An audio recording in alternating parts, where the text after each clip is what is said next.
Testing 1, 2, 3. Okay. Come on, reload.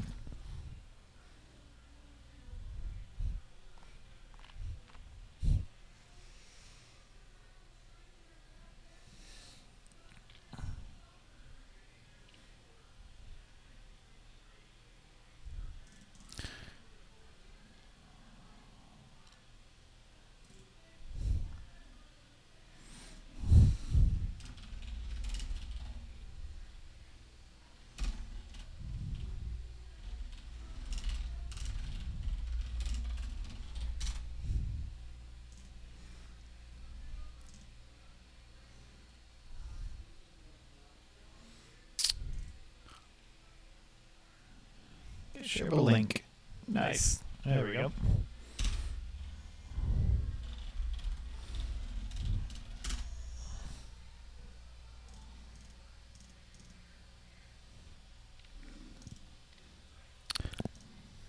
Okay, so this quick video will be about how to create a Whitestar battle map for the game Hades Star. It's a mobile game, recently released to Steam, and many of my corp or alliance mates have asked how in the hell I create maps for the battle plans. And in this video, I will show you. I use a utility, a free-to-download utility called Inkscape. It's free and available on Windows, Linux, Debian, Red Hat, CentOS, all those, and OS X, and utilizes what's called vector graphics to draw with basically lines instead of pictures, or instead of pixels. So I'll get right into it. So this is the interface of Inkscape and the already created map that I have. I've created this template and it's available in the Alliance chat room, should you ask me about it.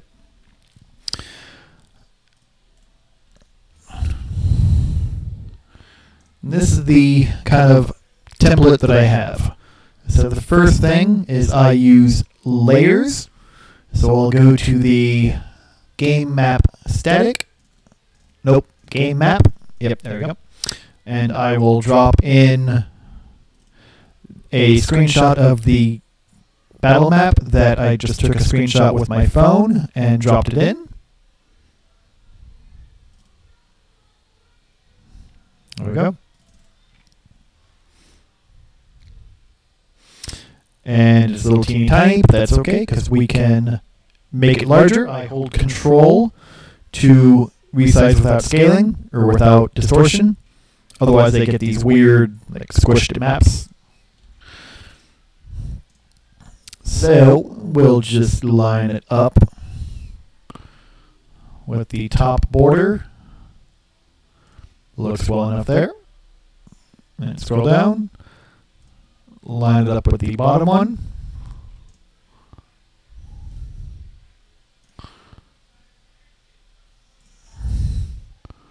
That's way too big. Takes a little bit of finesse, but you can get it. There we go. Oh, fucker.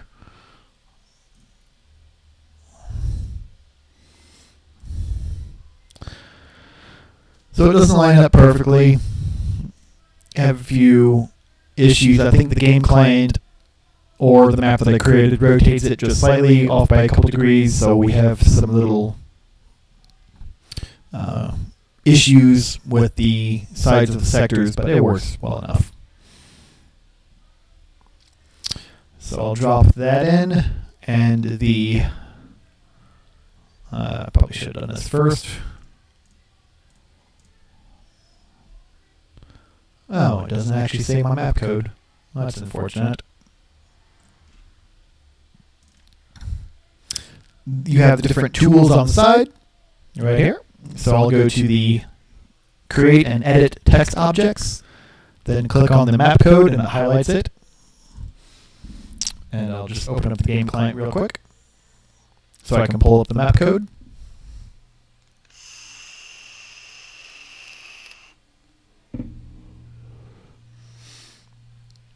go to the Whitestar battle.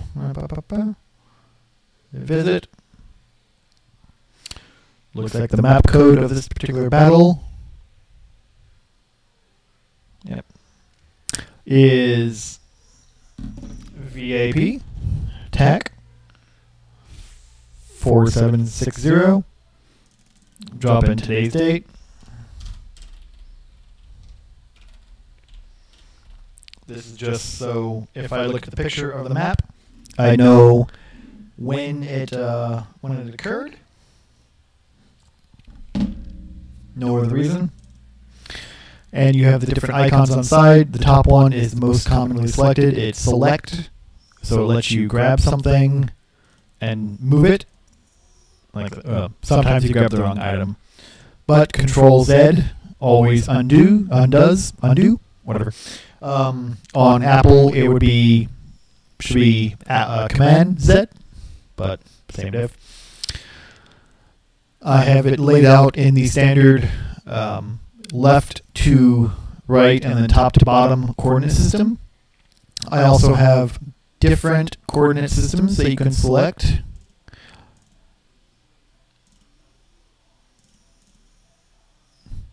Oh, I must remove that one completely.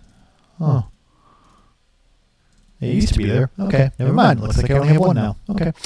And I use layers very heavily on this map.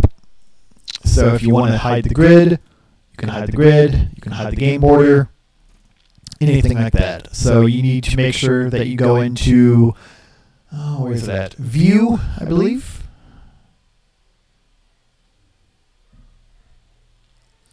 Show hide. Nope, that's not it. Where the fuck is it? There's a lot of options here. You just kind of have to play around with them and find them.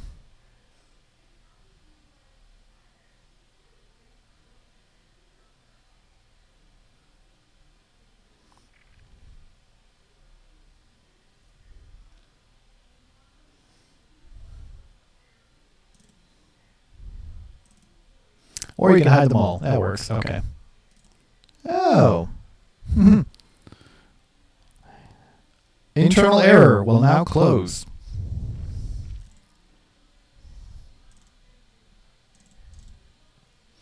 So that happens occasionally with free software. It crashed on me. Okay. No big deal. Just go back into my home directory. Should have a... Nope, not there. Okay. Relaunch Inkscape.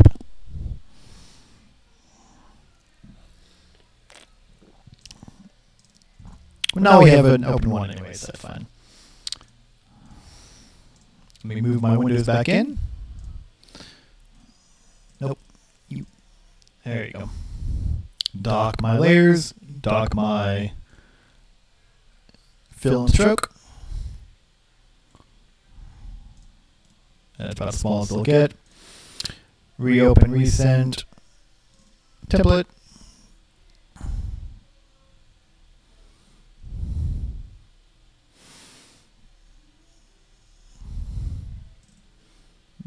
Go to File, Import, select the, there it is, screenshot. Comes up with a little teeny tiny, but it's okay. Resize it back to size.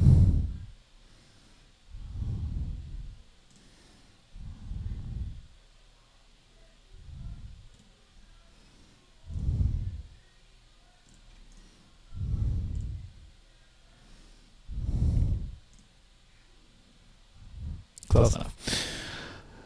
Okay, so I guess the hotkey to display layers are Shift Control L to show them. I don't know where it's hiding in the top menu. It's irrelevant, I guess.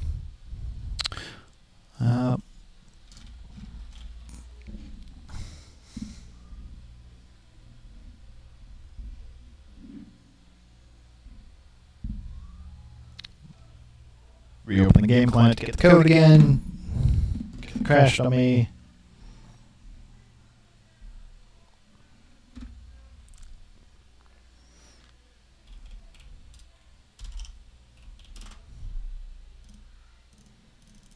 And you can also change the font size and font family and all that, but I already have it set to what I like, so no need to change it. Oops. Set that. Okay, so over here I have a bunch of kind of a gallery of commonly used items. So I have my star, I have an asteroid, I have a level 10 planet, level 5 planet, and a target planet for issuing orders. So we'll start with the asteroids just to kind of fill those in. So I'll click on the shape and it auto selects my element gallery. I'll hit Control C to copy.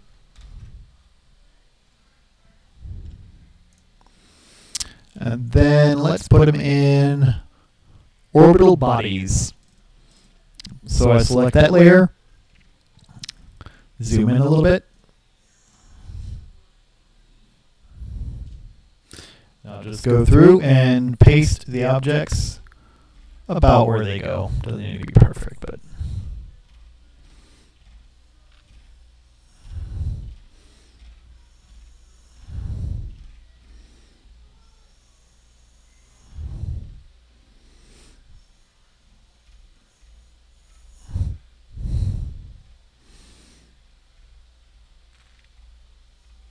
and you may not place all of the asteroids if you don't need them.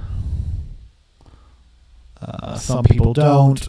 Sometimes I find them useful in the battle because you can kind of get an idea of where you can jump to.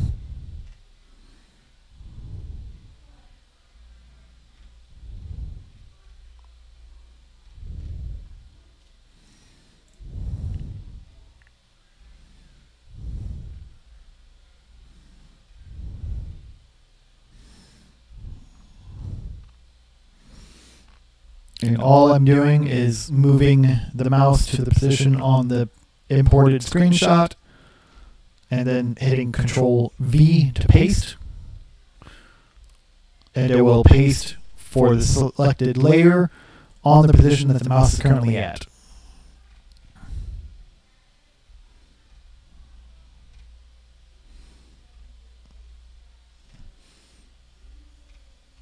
And if you misplace one, you can always just grab it and move it.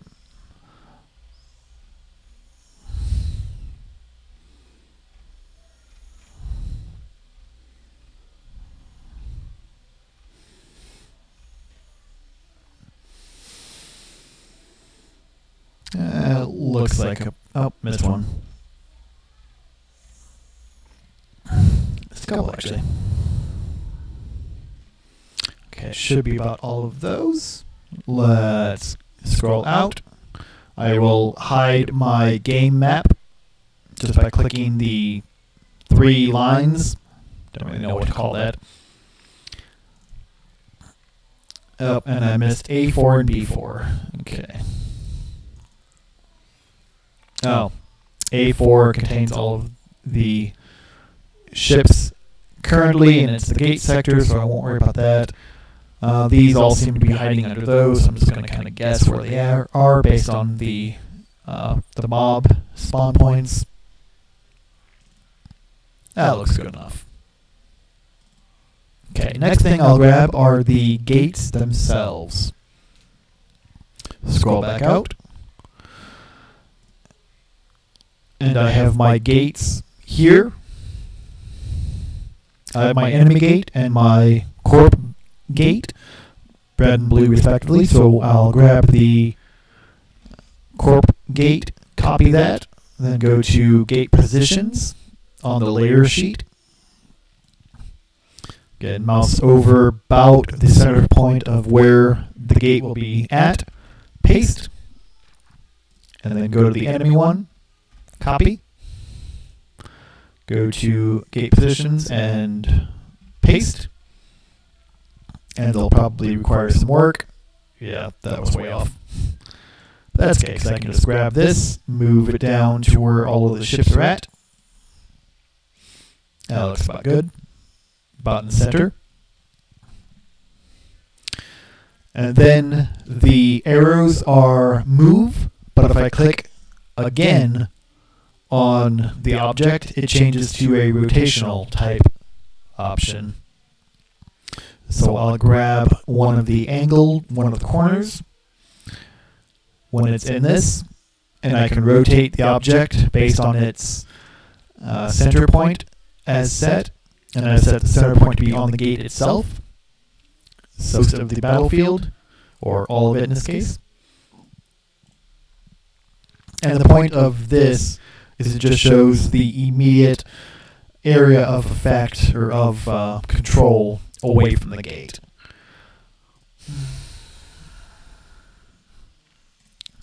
So it kind of gives a nice idea about where or what is the enemy controlled territory or the opposing team controlled, and what's the local team controlled territory. And when we line them up, it comes to about halfway in the star system, and it gives us a good idea that this planet is well within their controlled range. This one is pretty close to half and half. This one is also half and half. So the game algorithm, when it creates the maps, it has most planets that are pretty symmetrical along this line. But this one is the off one. Usually this is a little more centered, but on this particular map it's not, so that's fun. And then we'll get the planets. So same thing, I'll scroll back out. Let's select a level 10 planet template. And then we'll put this on orbital bodies.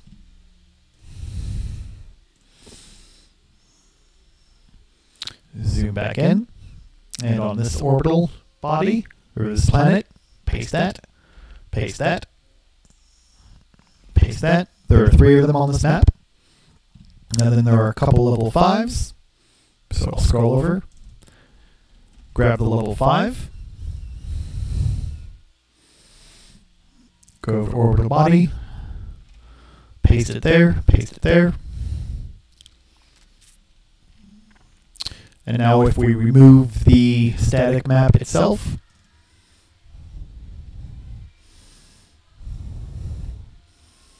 we have the gate positions, a couple planets, the level 10s, and all of the asteroids, as well as the gate sector locations.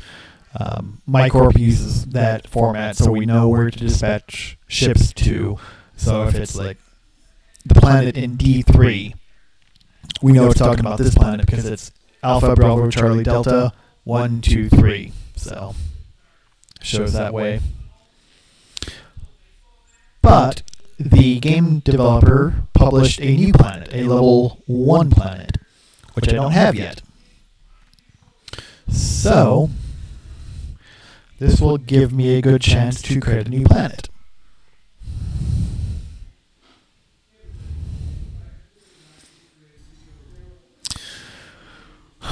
So it looks like it's just kind of a boring brown planet with dark poles.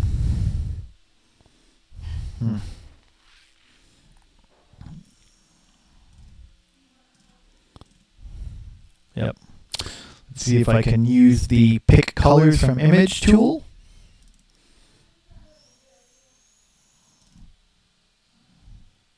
Select that. Oh, I have to create something first. Okay. Fine. So I'll go to the create circle option. Go to my, okay, orbital body is already selected. That's good. And I will hold control as I create it. That creates a perfectly symmetrical or perfect zero circle, whatever. Then I'll go on there, stroke. Stroke is the outline of the object. I don't want a stroke, so I'll select none for that. And I can reposition it, and if I look at them, pretty similar. I might want it a little lighter though. So with it selected, I'll select the pick color option and kind of pick a lighter color. There we go. That works. Then if I wanted to, I can change the fill, because it's a fill, to a gradient. And just a linear gradient will be sufficient. And I can grab this guy, move him up. Grab this one, move it down.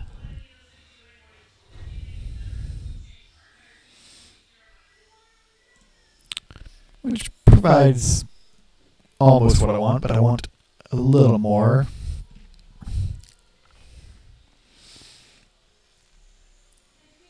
So I will select the gradient picker, which is just a couple above from the color picker.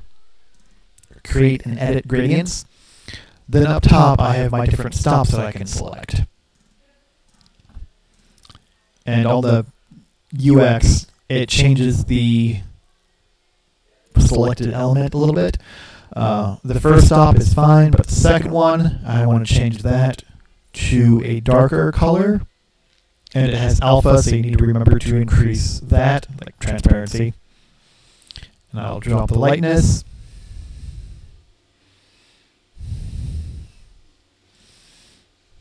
That works pretty well. But I will also want to add a new stop. So in the top menu, I have insert new stop. It looks like a plus sign with a little bar below it. Click that.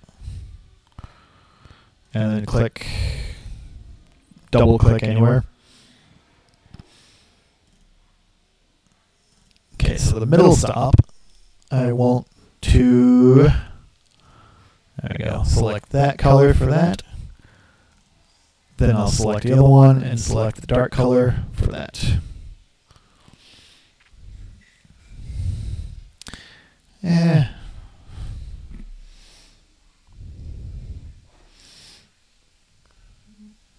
Oh, it's the wrong color anyway. How about we swap red and blue?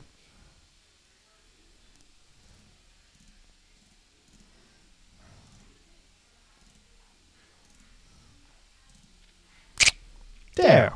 Now it looks like the color that I'm expecting it to see. Open Broadcaster has a bug on Linux where by default red and blue are swapped. Not really sure why, but just a quick swap of those makes them the right color. Otherwise they're inverted. Fun time.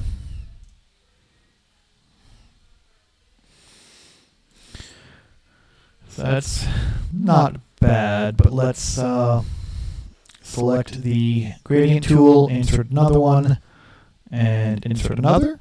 Yeah, well.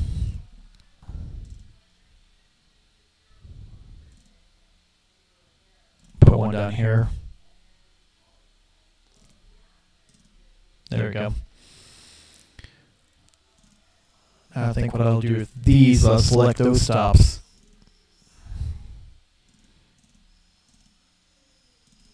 Pick a color kind of halfway between, and then move it out a little.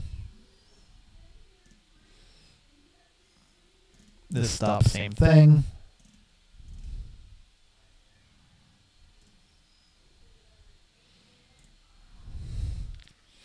Okay, that looks like it might work pretty well.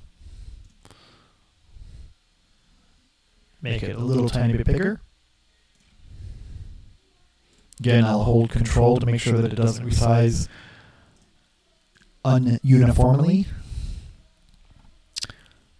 And it looks like the other planets have a 5 or 10 written on them.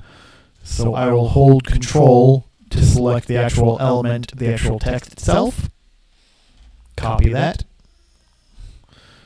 Oops. Scroll onto the other planet. Paste. And clearly it's not a level 5, it's a level 1.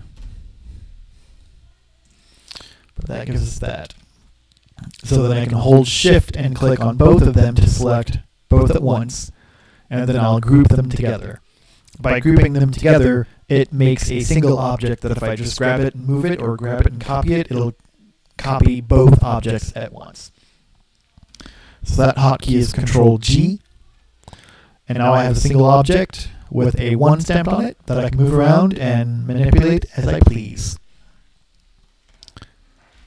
So that I can save it for future use, I will copy it and then go back to my element gallery. There we go. Drop it up here.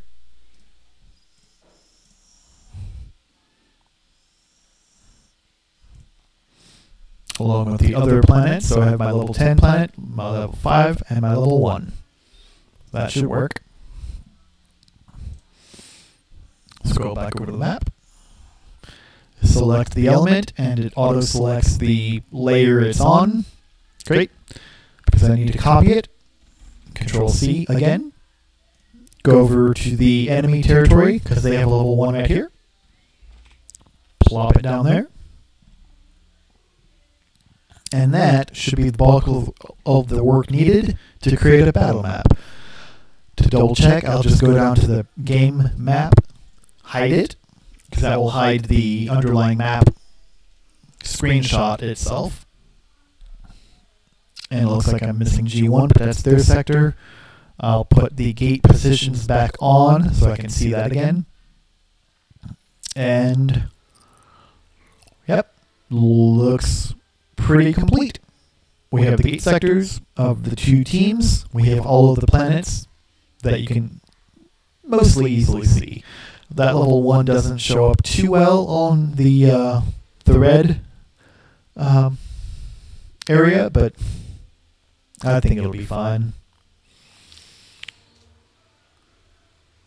Yep, and from here we can publish it to Discord or whatever our shared resource is for viewing battle plans and decide on a strategy.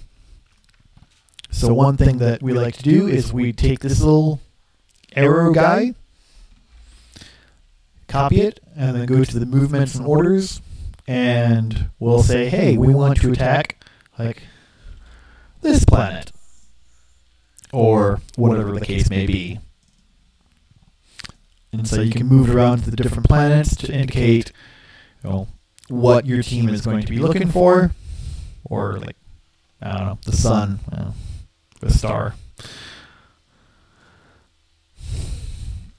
Then we also have arrows that you can put on, so if you want to indicate where your ships should travel to, you can copy and put these wherever.